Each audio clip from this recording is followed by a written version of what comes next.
ఇప్పుడు అల్లారవి అంటే నాకు అర్థం కాలేదు అసలు. రవి కళ్యాణ అల్లరవి అసలు? అసలు నా పేరు రవి. నా పేరు నేను ముందు గంగ కూడా అల్లరావన్న అంటే నాకు కొంచెం కన్ఫ్యూజ్ అయింది. అసలు మీ పేరు అల్లరవియా రవి కళ్యాణ? 2012 వరకు అల్లరవి. 2012 తర్వాత అలా అంటే సముద్ర కెరటం, ద వేవ్ వేవ్ అట్లా పెట్టుకున్నప్పుడు. ఇంటి పేరు అలానేనా? ఇంటి పేరు? మా ఇంటి పేరు బొల్లం. బొల్లం అంటే అలా ఎందుకు వచ్చింది? నేను పెట్టుకున్నా, మ్యూజిక్లో నేను పెట్టుకున్న పేరు అది.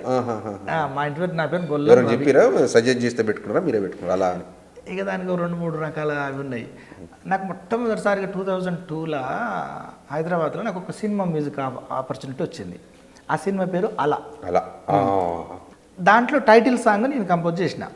అలగయగిసే జీవితాన కలలు కనాలి యౌవనాన ఈ క్షణం నీదిరా ఆకాశం హద్దురా అని ఒక సాంగ్ ఉంటుంది. అది కంపోజ్ చేసిన చేస్తే అది ఇంటి పేరుగా పెట్టుకున్నారు అన్నట్టు. ఇంటి పేరు ఏం పెట్టుకోలేదు. ఈ పాట చేసినప్పుడు ఆ స్టూడియోలు అందరూ కూడా రవి రవి అంటే ఏ రవి అంటే అలా రవి అలా రవి అని స్టార్ట్ చేసి అలా సినిమా అలాగే ఎగిసే జీవితాన అనే పాట టైటిల్ సాంగ్ అలా రవి. వందే మాత్రం శ్రీనివాస్ సార్ వందే మాత్రం వచ్చినట్టు ఆయనకేమో సినిమాలో పాట రిలీజ్ అయ్యి హిట్ అయి పేరు వచ్చింది. నా సినిమా ఎక్కడుందో నాకే తెలియదు. అట్లా వచ్చింది.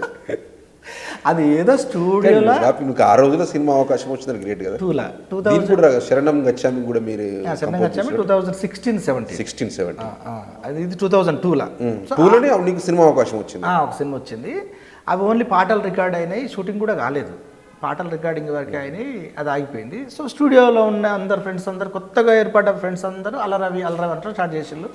అట్లనే నా దోస్తులు నేను అనుకున్నాం అలా రవి అలా అంటే ది వేవ్ బాగుంది, అట్లే కంటిన్యూ చేద్దామని అట్లా పెట్టుకున్నాం. బాబీ 2012 వరకు 1000-1200 ఆల్బమ్స్ మీద నా ఫోటో వేయించుకున్నాను. 1200 ఆల్బమ్ చేసి మేబీ 1200 ఇంకెక్కువనే చేసి ఉంటాను నాకు తెలిసి. మనం ఒక ఆల్బమ్ చేస్తే దాన్ని 9-10గా కన్వర్ట్ చేసేటోళ్ళు మన వాళ్ళు. రకరకాల పాటలు, సబ్జెక్టు మారుతుంది, అదే మ్యూజిక్ ఉంటుంది. అన్నిట్లో అలా రవి రవి అలా అని మ్యూజిక్ పేరు వస్తుంది. అట్లా తీసుకుంటే ఇంకా ఎక్కువనే ఆల్బమ్స్ అయి ఉంటాయి. నాకు షై ఫీలింగ్ తోటి ఫోటో వేయించుకునేటోని కాదు. రెండవది బస్సులలో ట్రైన్లలో పోయినప్పుడు ఎక్కడ పోయినా నేను మ్యూజిక్ పెట్టిన పాటలే తెలంగాణలో ఎంత సంతోషం అనిపిస్తుంది, హిట్ అనిపించేది. ఫోన్లలో వినేటోళ్ళు, నేను అది వినుకుంటే లోపల ఖుషిగా ఆనందపడేటోని. నేను పక్క వాళ్ళకి తెలిసేటోని కాదు, నాకు అట్లా ఇష్టం. సో ఎక్స్పోజ్ అవ్వటం అనే విషయంలో మీరంటే నేను అట్లా కావాలని నేనేం కోరుకోలేదు. నేను అట్లా కోరుకుంటే ఇప్పటికీ సోషల్ మీడియా కూడా వచ్చి మేబీ 10 years ఎక్కువ అవుతుంది.